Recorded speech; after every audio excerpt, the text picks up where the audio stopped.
আসসালামু আলাইকুম। এখন আপনারা দেখবেন সংবাদ শিরোনাম। রাজধানী সহ সারা দেশে বিএনপি প্রার্থীদের জমজমাট নির্বাচনী প্রচার। তারেক রহমানের সফর ঘিরে উদ্দীপ্ত রাজশাহী সহ 3 জেলার নেতাকর্মীরা। আমাদের নেতার যে বার্তা, যে মেসেজ, এইটাকে জনগণের কাছে পৌঁছে দেওয়ার জন্য আমাদের ব্যাপক প্রস্তুতি। হাজার হাজার লোক আসার জন্য প্রস্তুতি নিচ্ছে যে কখন আমাদের তারেক রহমান আসবে। সাধারণ মানুষও বলছে যে ওনাকে এক পলক দেখার জন্য আমরা এই মাদ্রাসা ময়দানে যাব। কাফরুল সহ রাজধানীতে জামায়াত আমিরের গণসংযোগ, জোটের নেতাদের উপর হামলার অভিযোগ, নিরাপত্তা নিয়ে সংশয়। জনগণ যাকে পছন্দ করবে আমরা সবাই মিলে তাকে পছন্দ করব এবং ওয়েলকাম করব ইনশাআল্লাহ। প্রস্তুতি জানতে ইসিতে মার্কিন রাষ্ট্রদূত, সিএসির সাথে বৈঠক। আইন শৃঙ্খলা পরিস্থিতি নিয়ন্ত্রণে চ্যালেঞ্জ বলছেন বিশ্লেষক। শুধু বাংলাদেশ নয়, গোটা পৃথিবীর নেতৃত্ব দেবে তরুণরা। ডিভাইস এক্সপোতে প্রধান উপদেষ্টা ডিজিটালাইজেশনের বাস্তবায়ন নিয়ে হতাশ। নাগরিককে সরকারের কাছে আসতে না হলে দুর্নীতি হওয়ার সুযোগ নেই। কাজেই যত প্রযুক্তি আমরা বলি, যত আশ্বাস দিই, নির্বাচন আয়োজনে অভিজ্ঞতার ঘাটতি আর আইন শৃঙ্খলা পরিস্থিতি নিয়ন্ত্রণে সরকার ও ইসির প্রধান চ্যালেঞ্জ বলছেন বিশ্লেষকরা। সামলাতে হবে গুজবের প্রভাব।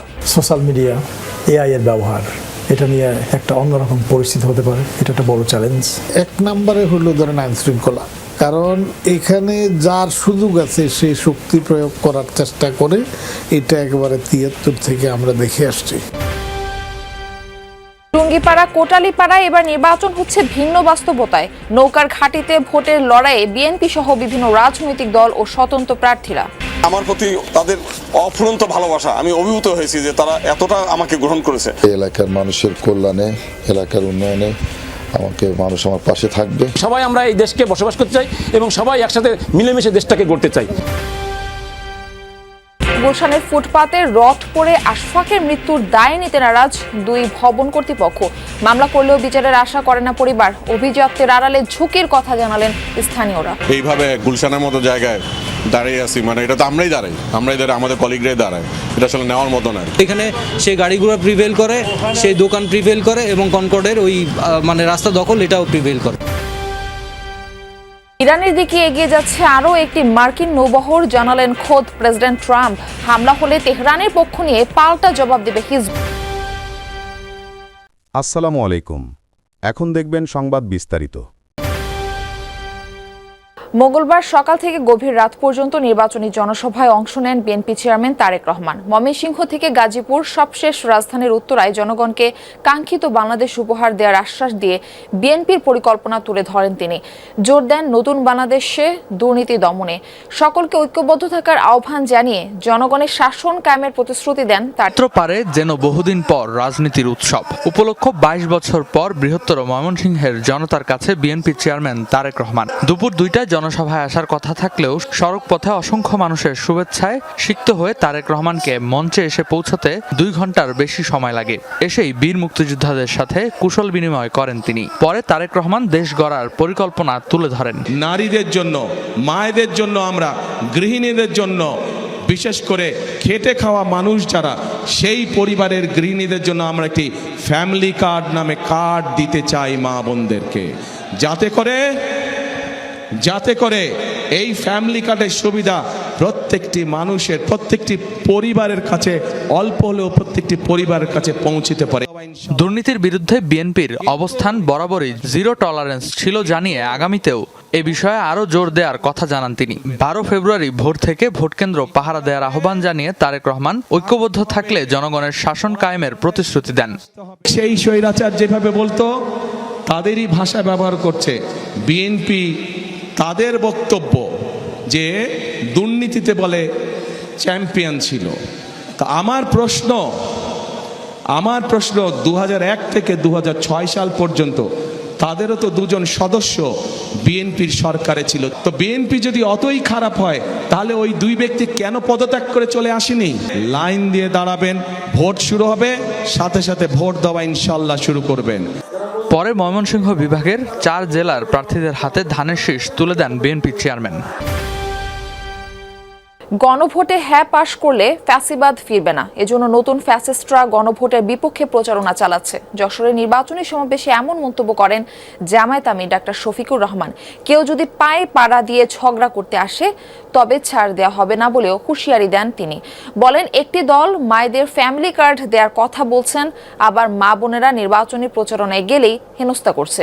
এমন ঘটনা চলতে থাকলেও নির্বাচন কমিশন ব্যবস্থা না নিলে এবার প্রতিরোধ করা হবে। দক্ষিণাঞ্চল জুড়ে আয়োজিত সমাবেশে এসব কথা বলেন জামায়াত আমির। দক্ষিণ পশ্চিমাঞ্চল জুড়ে পথসভা ও জনসভায় অংশ নিচ্ছেন জামাত আমির ডাক্তার শফিকুর রহমান। দিনের শুরুতেই যশোর ঈদগাহ মাঠের জনসভায় অংশ নেন। প্রধান অতিথির বক্তব্যে জামাত আমির বলেন, একটি দল মহিলাদের হাতে ফ্যামিলি কার্ড দেওয়ার কথা বলে আবার মা বোনদের গায়ে হাত দিয়ে হেনস্থাও করছে। তাই তারা যতই প্রলোভন দেখাক তাদের কাছে মা বোনেরা নিরাপদ নয়। ভোট চাওয়ার জন্য বের হচ্ছেন, একদিকে ফ্যামিলি কার্ড আর একদিকে মা বোনদের গায়ে হাত। এ দিয়ে কি বার্তা দেওয়া হচ্ছে জাতিকে? বার্তা দেওয়া হচ্ছে আগামীতে এমন কোনো দল যদি ক্ষমতায় আসে যারা এখনই গায়ে হাত দেয়, তাদের কাছে বাংলাদেশের একজন মা বোন নিরাপদ হবেন না। পুরোনো ব্যবস্থায় আর ফিরে যেতে চায় না। গণভোটে হ্যাঁ মানেই হচ্ছে আজাদি, গণভোটে না তার মানে হচ্ছে গুলামি। গুলামি না আজাদি, গুলামি না আজাদি। এরপর হেলিকপ্টার যোগে সাতক্ষীরার জনসভায় অংশ নেন জামাত আমির ডাক্তার শফিকুর রহমান। বক্তব্যে তিনি বলেন, ছাত্র সংসদ নির্বাচনগুলো বলে দেয় দেশের মানুষ পরিবর্তনের দিকে মুখিয়ে আছে। তিলে তিলে জ্বলে জ্বলে দেশপ্রেমের কঠিন পরীক্ষা দিয়ে অন্যায় এবং আধিপত্যবাদের কাছে মাথা নত না করে নিজ দলের নেতারা, দায়িত্বশীলরা যেখানে হাসি মুখে ফাঁসির কাস্টে গিয়ে দাঁড়িয়েছেন, সেই দলকে আপনি ভাই ভয় দেখাবেন না।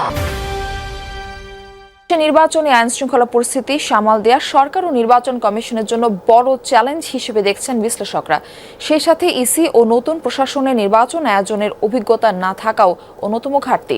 ফলে লেভেল প্লেইং ফিল্ড বজায় রাখা কঠিন। তারা বলেন, ভোটের দিন ঘনিয়ে আসলে বাড়বে গুজব, যার প্রভাব মোকাবেলা ও প্রতিরোধ করাও চ্যালেঞ্জ মনে করছেন বিশ্লেষকরা। বদলে যাওয়া প্রেক্ষাপটে দুয়ারে কড়া নাড়ছে ত্রয়োদশ জাতীয় সংসদ নির্বাচন। জনমনে ভোটের আকাঙ্ক্ষা তীব্র, রাজপথেও উত্তাপ কমেনি। বড় রাজনৈতিক দলগুলোর পাল্টাপাল্টি হুঙ্কার আর জোট ও ভোটের ঐক্যের সমীকরণ মিলিয়ে এবারে নির্বাচন যতটা প্রত্যাশার ঠিক ততটাই চ্যালেঞ্জের।